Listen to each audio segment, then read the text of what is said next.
Assalamualaikum warahmatullahi wabarakatuh.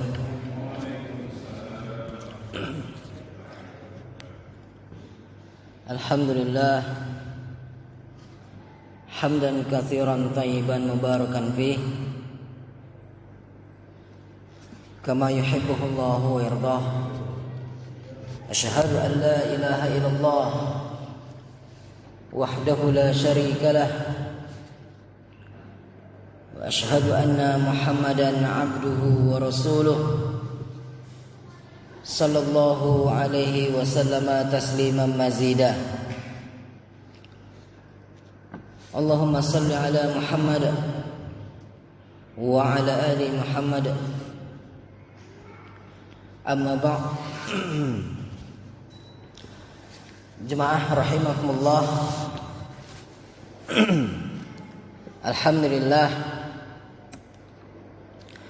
kita dapat berjumpa lagi di minggu yang keempat ini. Alhamdulillah di subuh ini kita masih bisa istiqamah untuk mendengarkan kajian, di mana kajian ini lebih kepada kajian tematik yang sebenarnya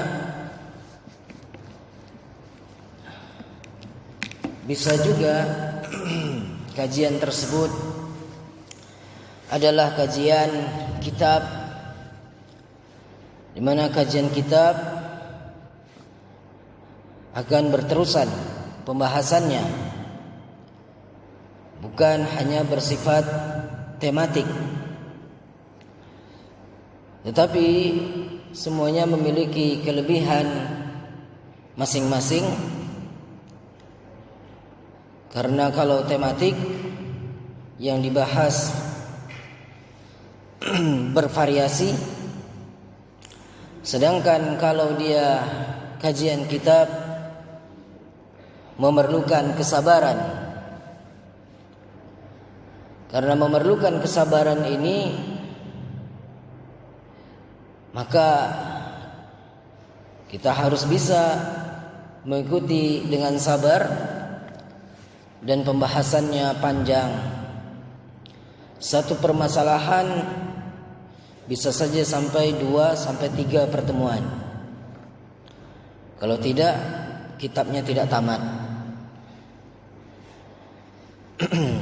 Tetapi insyaallah pembahasannya akan lebih mantap karena dia kajian kitab dan dia berterusan pembahasannya dan berkesinambungan. Sedangkan kalau tematik, satu tema untuk satu pertemuan saja. Dan alhamdulillah juga kita tetap bersyukur di mana tadinya saya lihat safnya satu saf lebih, tapi yang hadir tidak sampai satu saf lebih. Ini juga ya, kita bersyukur kepada Allah ya, karena ya begitulah kondisi kita, keadaan kita di tengah-tengah manusia yang sebenarnya hal ini di mana-mana ada. Bisa jadi karena kesibukannya, bisa jadi karena dia tidak sesuai, bisa jadi karena alasan-alasan yang lainnya. Tetapi apabila nantinya kalau kita bisa mengajak mereka secara personal, maka akan lebih baik. Diingatkan, diundang, kalau bisa datangi rumahnya, ngobrol-ngobrol, lalu kita ajak di minggu kedua dan minggu keempat untuk hadir bersama-sama, walaupun sebenarnya dia sudah hadir, tapi hadir untuk sholat. Tapi setelah sholat langsung kabur. Ya. Dan itu di mana-mana. Ya.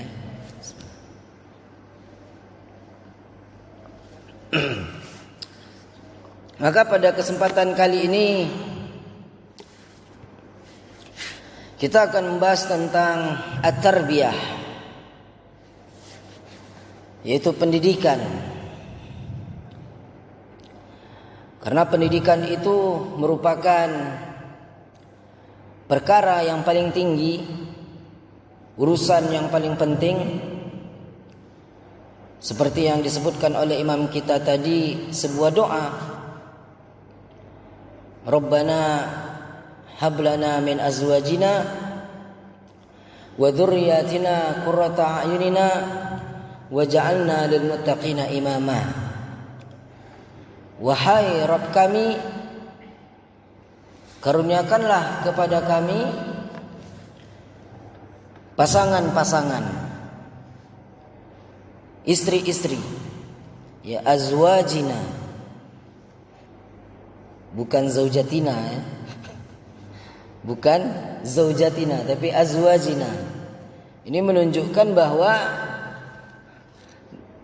para nabi, para rasul, dan juga orang-orang soleh terdahulu istrinya lebih dari satu.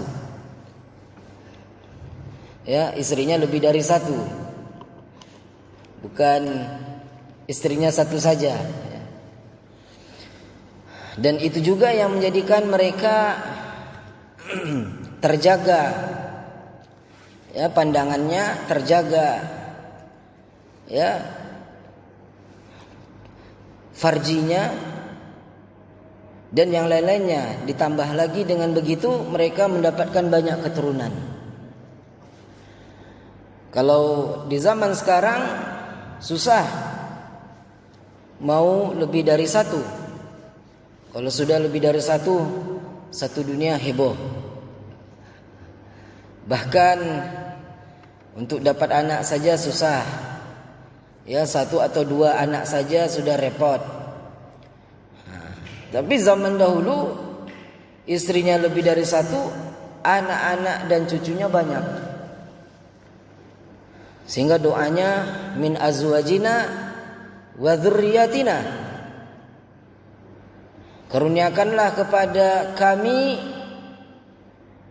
kepada istri-istri kami, anak cucu kami, qurrata a'yun, sebagai penyejuk hati.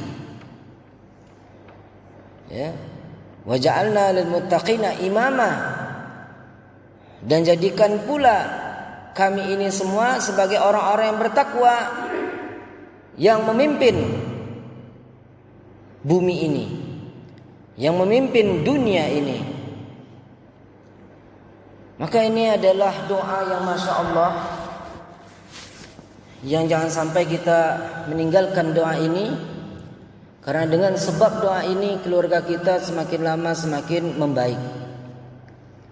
Istri-istri diberi hidayah oleh Allah Subhanahu wa taala.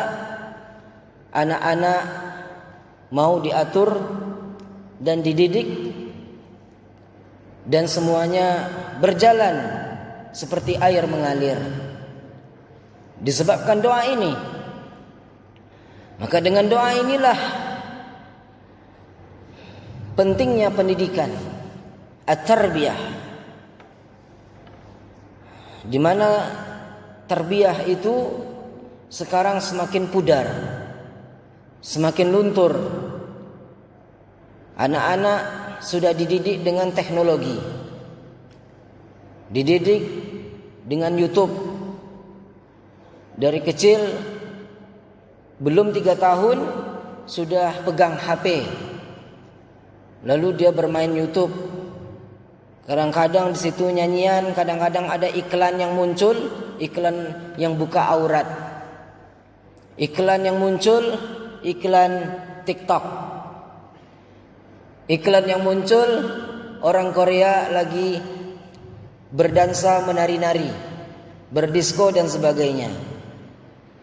Waliyadzubillah, kita berlindung kepada Allah Subhanahu wa taala dari hal-hal yang buruk.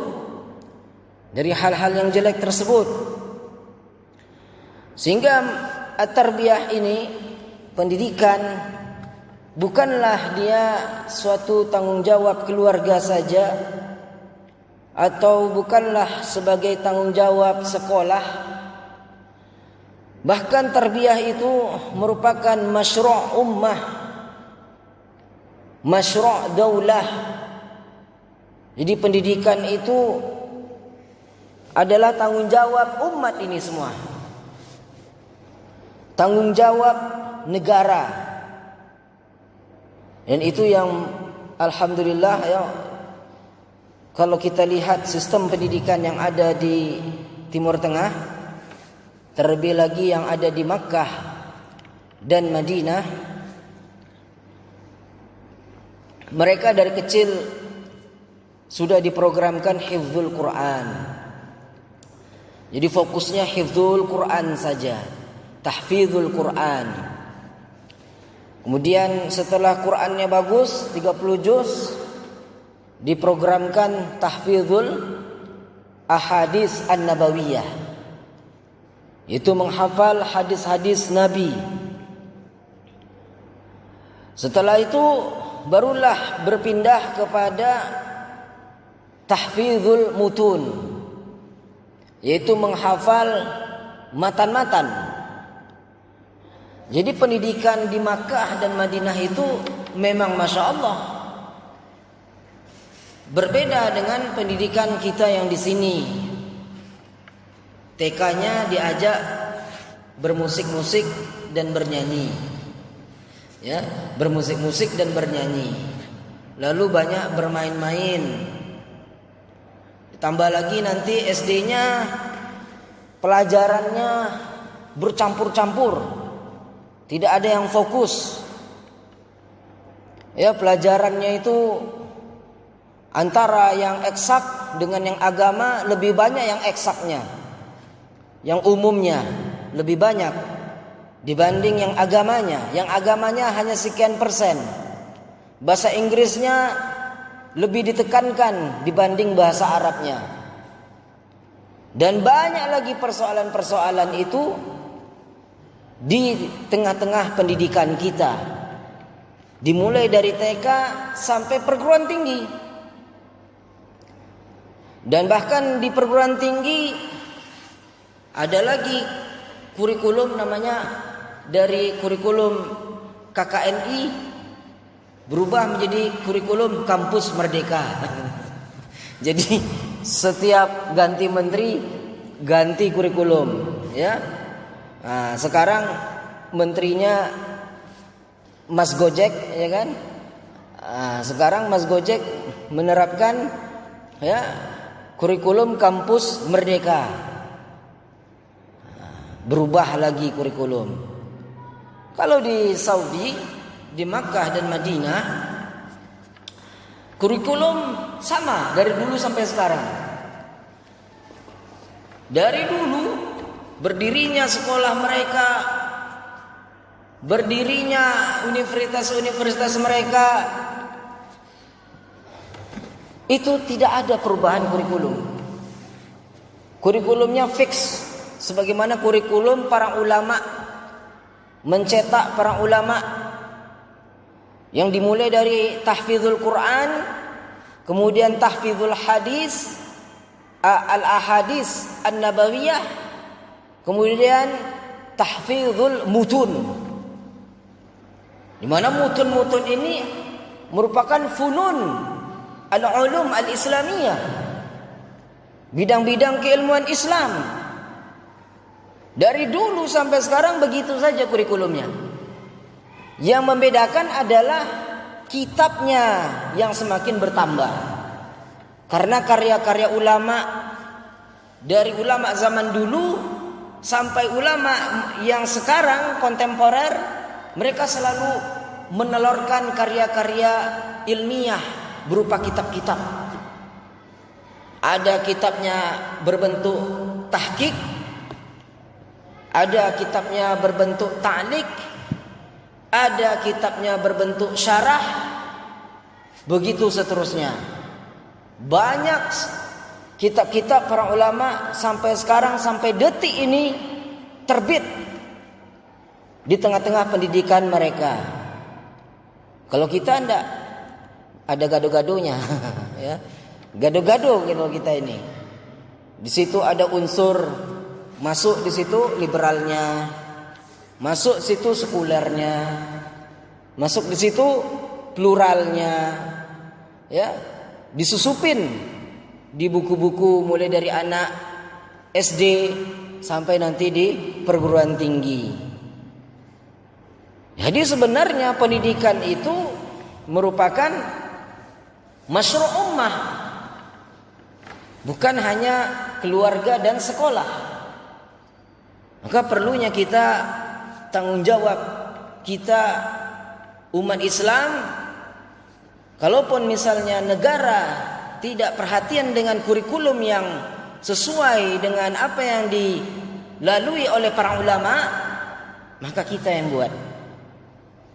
Kita yang membuat kurikulum itu, sehingga nanti muncullah generasi-generasi yang hafal Al-Quran, generasi-generasi yang hafal hadis, ya, generasi-generasi yang hafal matan-matan.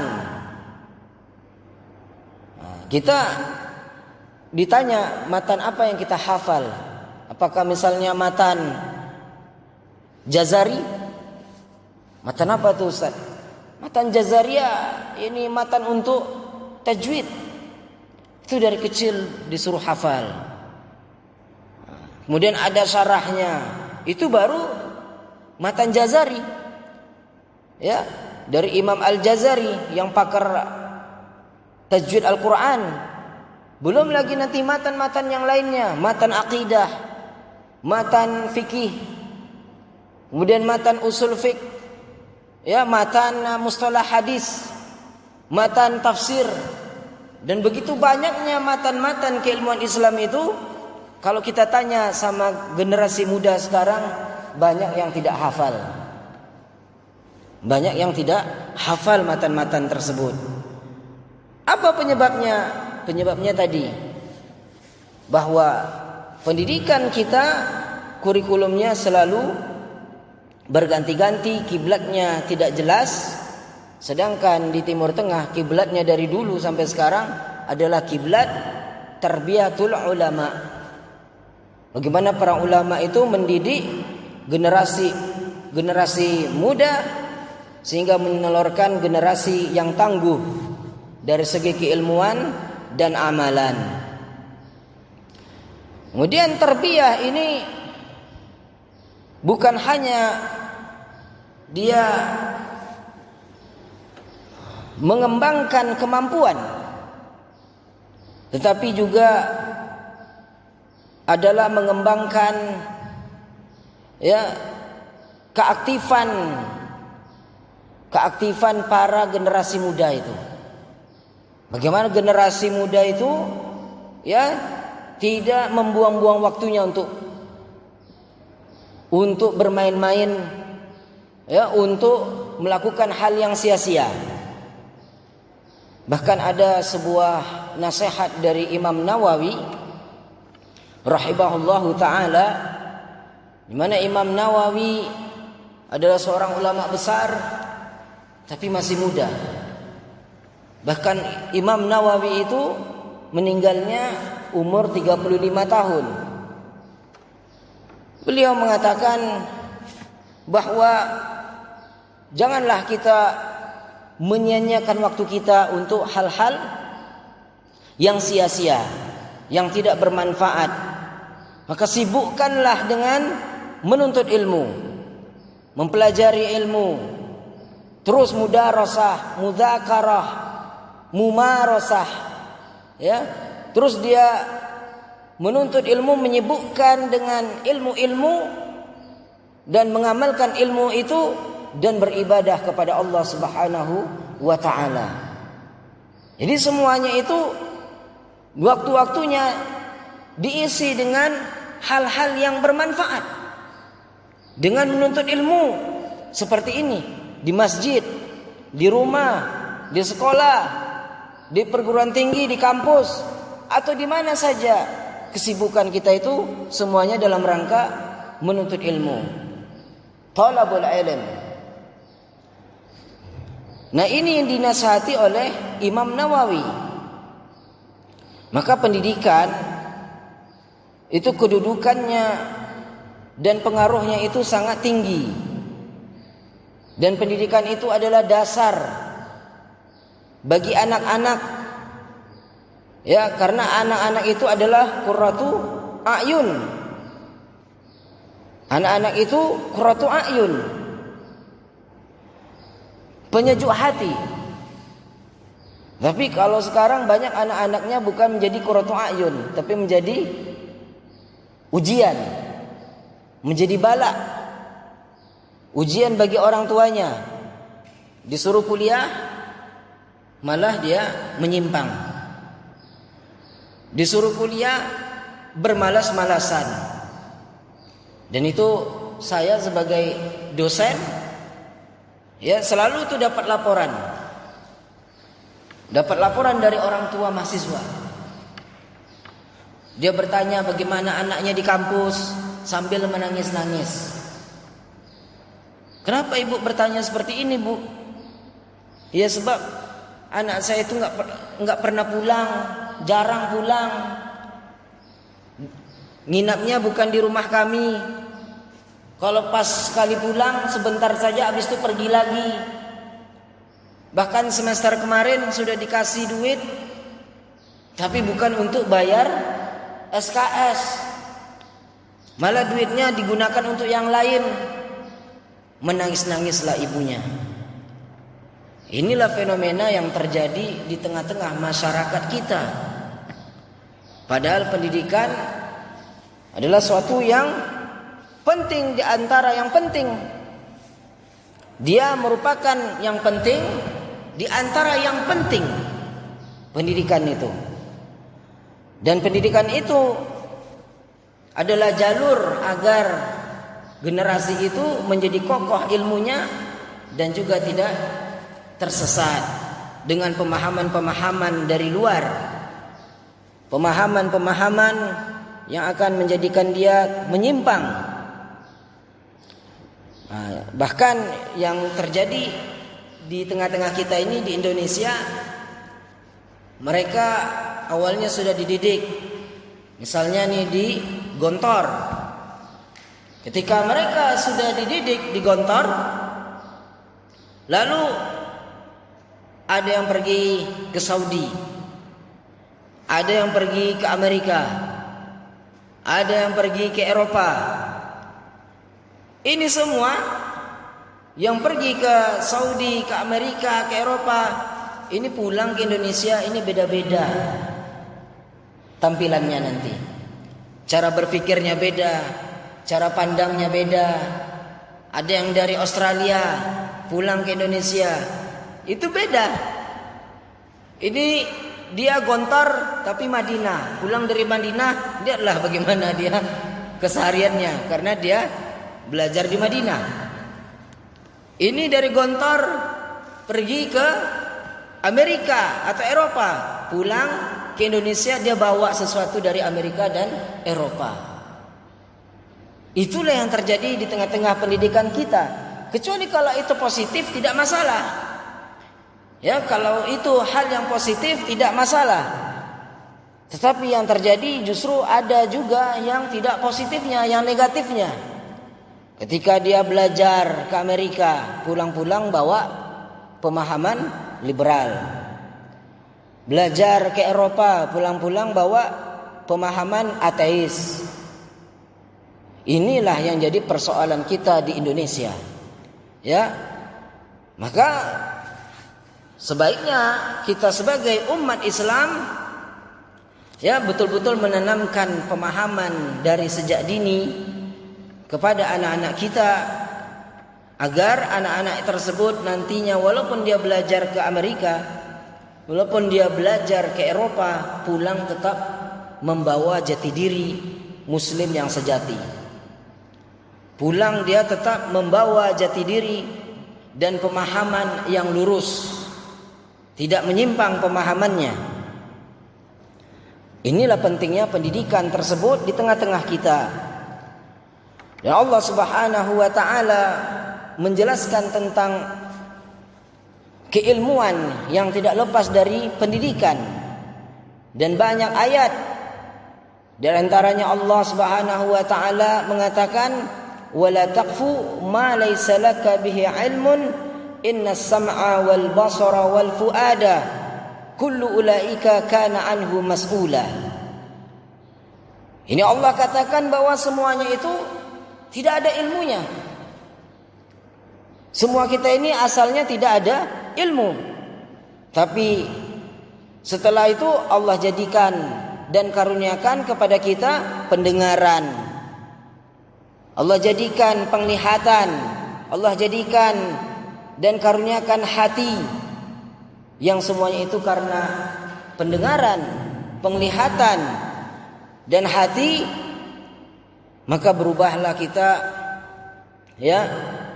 menjadi orang yang berilmu. Ketika kita sudah berilmu, kita dituntut untuk beramal. Maka Allah Subhanahu wa taala meminta pertanggungjawaban kepada kita.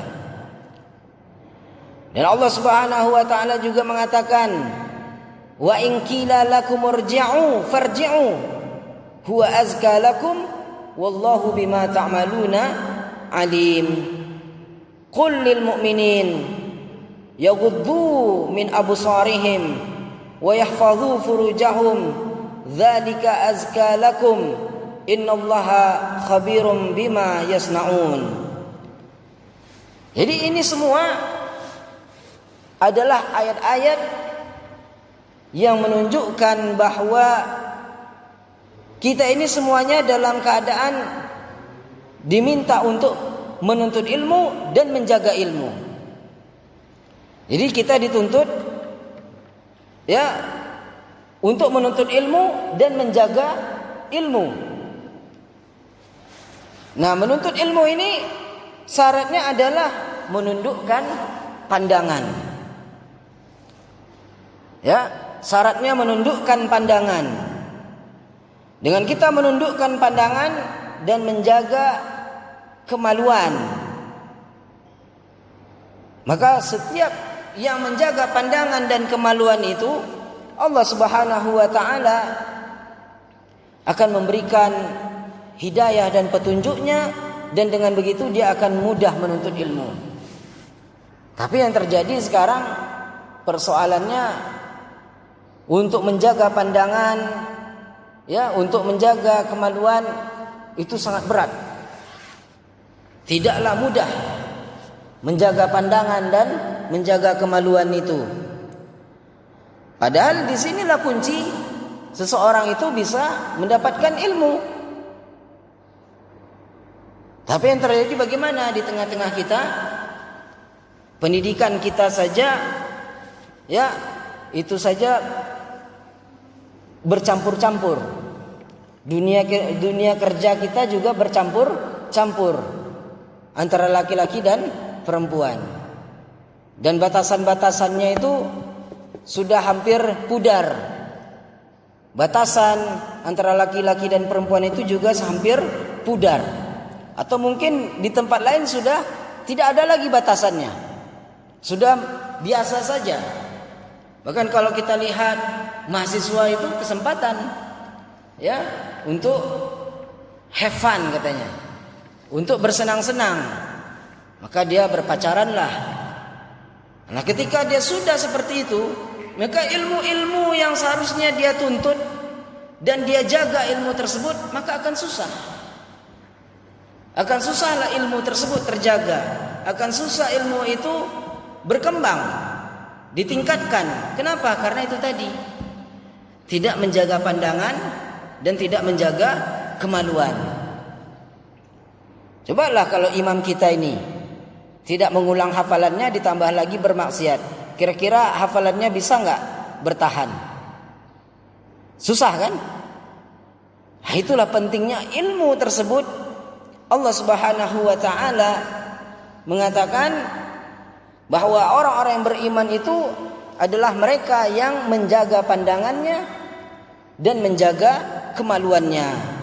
Dan Allah Subhanahu wa taala mengetahui apa yang mereka kerjakan. Jadi Allah mau monitor kita semua nih.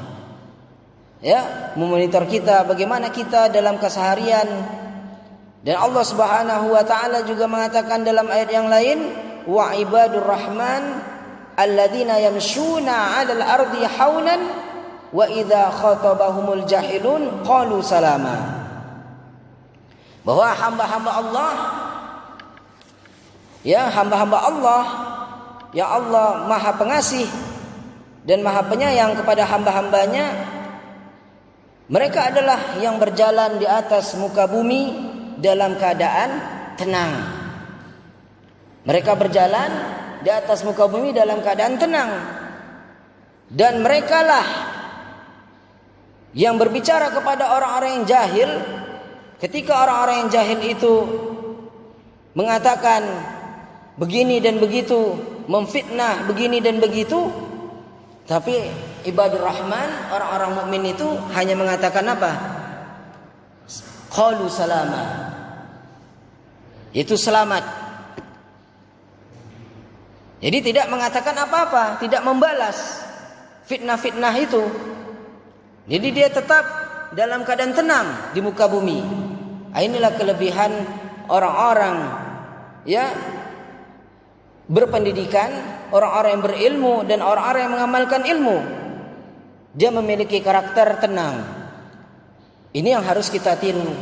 Di mana kadang-kadang kita tidak memiliki karakter yang tenang. Kadang-kadang kita sebagai orang Sumatera ya cenderungnya emosi, walaupun dia keturunan Jawa tapi karena tinggal di Sumatera ya, tapi gayanya sudah emosian. Sedikit-sedikit maunya marah. Ya, sedikit-sedikit maunya ya bermusuhan sama orang. Maka inilah pentingnya ya tarbiyah, pendidikan di tengah-tengah umat ini yang hanya ya tidak hanya tanggung jawabnya tersebut, yang tidak hanya tanggung jawabnya itu di keluarga maupun sekolah, tapi ini tanggung jawab umat pendidikan ini. Bahkan tanggung jawab negara. Sebab itu seperti di Madinah dan Makkah itu, kenapa dia bisa seperti itu pendidikannya? Karena kerajaannya. Kerajaannya yang menyokong, kerajaannya yang mendukung, dan peran ulama dengan kerajaan seiring dan sejalan. Kalau kita enggak, tokoh-tokoh Islamnya mengatakan ini, nanti pemerintahnya ngomong lain ya. Nah, ini jadi permasalahan sehingga tidak sejalan dalam memajukan pendidikan di tengah-tengah umat. Karena saya lihat ada yang pegang HP ya. Saya lihat ada yang mengantuk. Nah, jadi saya nggak akan memperpanjang ya pembahasan. Kalau ada yang mau ditanyakan silakan, kalau tidak ada saya tutup.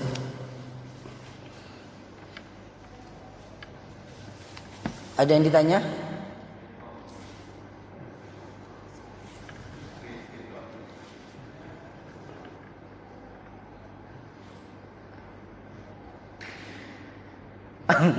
Ada yang mau ditanyakan? Pak, kalau bisa kalau saya ngaji jangan pakai HP gitu. Kalau Bapak mau pakai HP keluar aja, nggak ada masalah gitu. Karena ihtiram kan, kita lagi mengaji, kita sibuk-sibuk HP kan nggak sopan namanya, nggak adab. Ada yang mau ditanyakan?